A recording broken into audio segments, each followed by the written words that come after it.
Today, we are going to be talking about the quality assurance anywhere, focusing on the fashion industry. All right, so as you can see in the screen, we split it into two.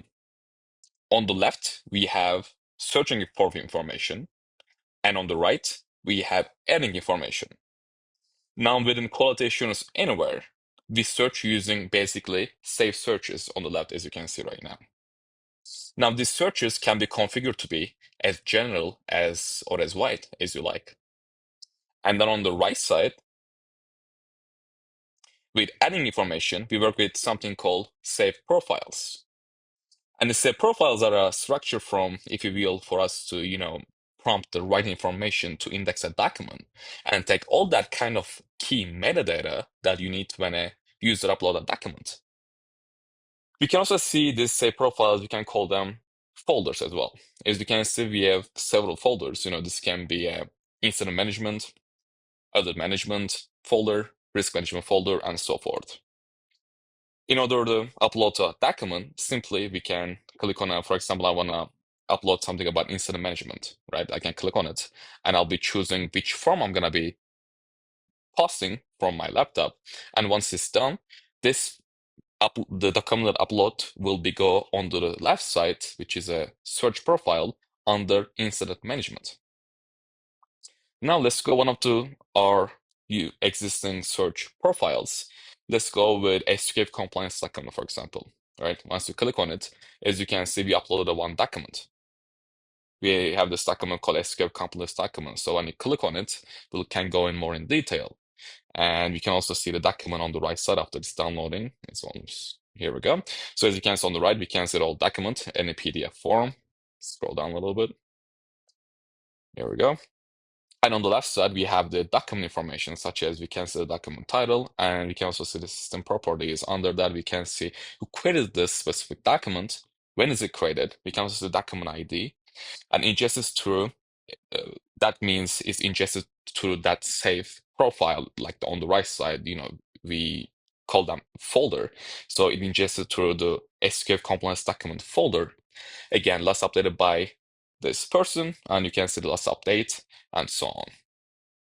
Also, you can also see the attachments and versions as well. In order to see the attachments and versions for this document, that is on the bottom left here. As you can see, we have the one version of it, so you can also see the one. And if you want to see a little bit more detail, you can either add a new version from here, and you can either download this, delete this, and if you want to see information, you can click on the file info. As you can see, it's version 1 with the file ID. We can see where it's ingested, who ingested it, and so on.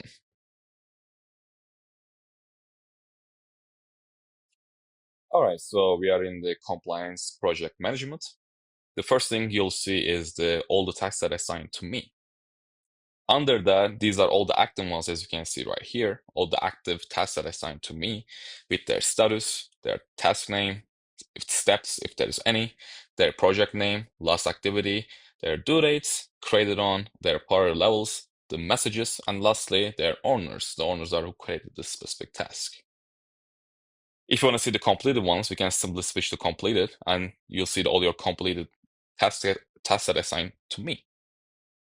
All right, so once we click on a specific task, for example, let's go with escape compliance document, right? As you can see, this is a task created by 8 days ago, and you can see all your participants and their decisions. As you can see, they're all pending. You also have a progress, if you from your end. So I log in as my user and I progress, let's just say 20% today. So I can simply say update, and as you can see, progress updated successfully. And on the bottom right, you can see the person who's updated the task progress to 20%. So whatever you make inside the task, you can see it under activities. So let's choose a different task. Let's go with, for example, ISO 9001, document review by department, okay? So as you can see, 13% of this task has been completed. And again, if you want to do adjust the progress, I can adjust my progress by dragging here.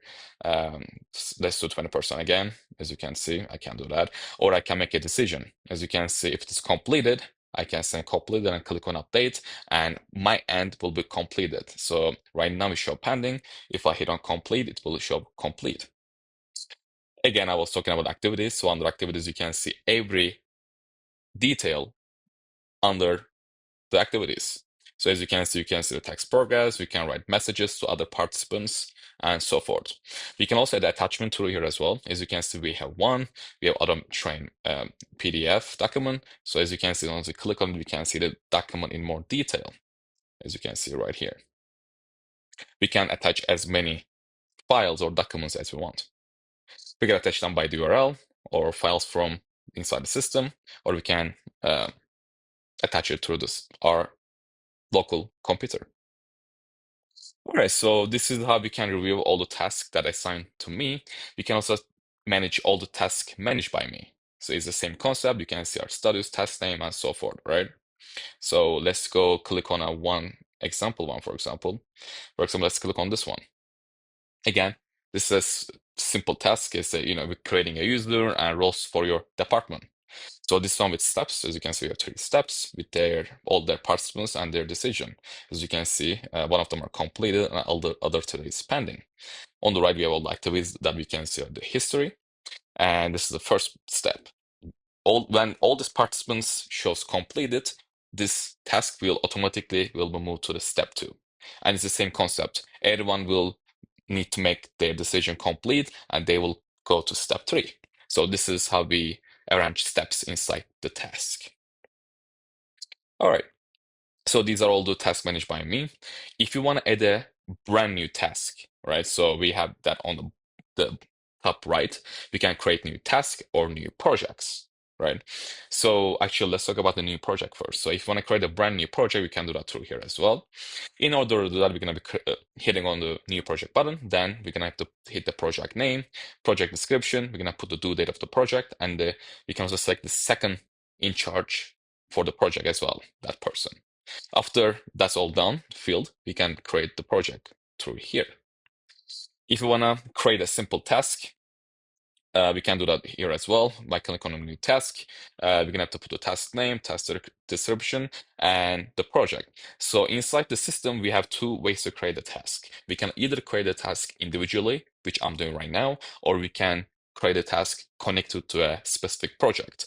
If you want to connect to a specific project, we can do that through here by choosing the specific project. Then again, task name, description, the message, and once we all done, once we create, that specific project will be connected to this specific project that we chose. All right. You can also here, you can click choose participants. We can hit on invite participants and we can choose all the people who's going to be in this task.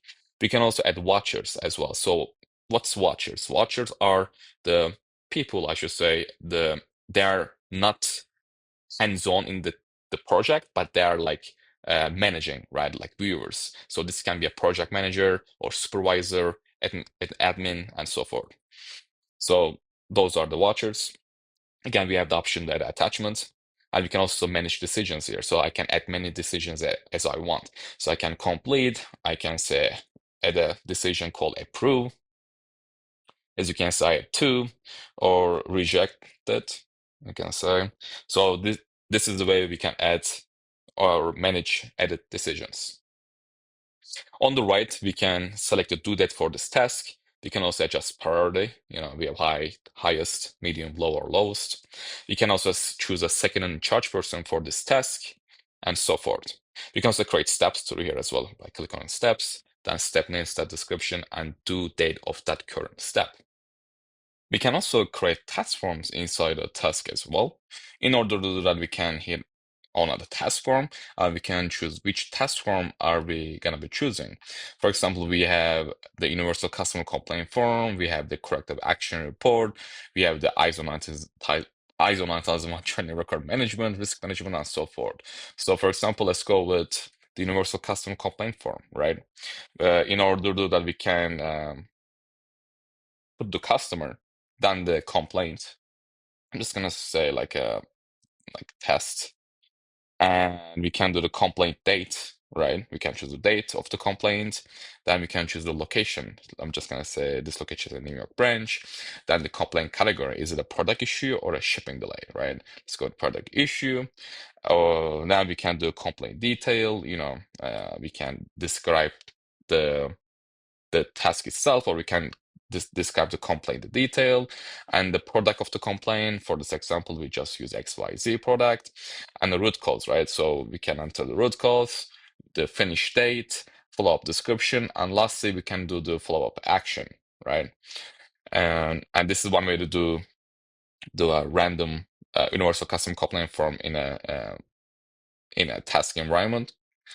Uh, We also have a couple more task form as well. This was universal customer complaint form. We also have the risk management form, right? Again, under risk management, we can add the field code, field name, title node, entry type, field type, condition appearance, and their status. Let's go two more. We can always do with the industrial freezer checking form, for example, right? We can enter the document name of that form. We can enter the date, the time, the location, the apartment, humidity. We can put the freezer ID number with the freezer temperature, and lastly, we can put signature. For this, I'll just put my name as my signature. Then, if everything is done, we can hit create, and that will update our task form associated with the task name, or if there is any projects. All right, so this is how we can create the forms inside the task. Once we all done, we can hit create, and that will create our brand new task connected to a project, or creating a task, individual task. If you want to see all our projects in one, we can do that as well. In order to do that, we have the top left under projects. As you can see, once we click on that, we can see all our projects.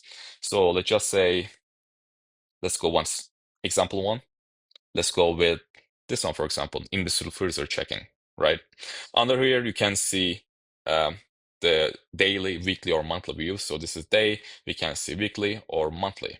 Let's go back to day. As you can see, under here, we created 8 tasks for 8 shifts. As you can see, let's make this a little bit in order. Here we go. So we have shift 3, shift 2, shift 4, shift 6, 5, 8, and 7. So we created 8 shifts for 8 tasks. So let's go to, actually, I'm gonna hit complete one, and here we go, the shift 1 came up as well. So let's click on shift 1. As you can see, shift 1 is already completed, under this project. And as you can see, name of the task is shift 1, and only participant is currently me, and I make a decision as a complete.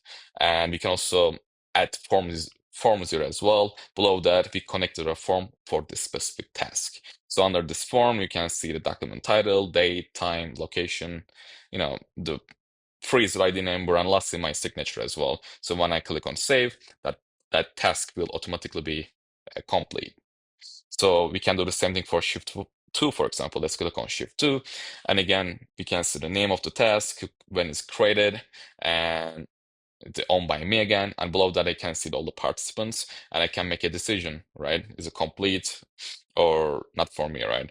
And below that, we have the form details, right? I'm gonna have to complete this in order to finish this shift 2. So after inputting all this information, I can click on save, and that will update my shift to 0% to 100%, which is completed. So this is basically how we manage our task inside the specific project. All right, now let's go back to task assigned to me. And this is it. Thank you for listening.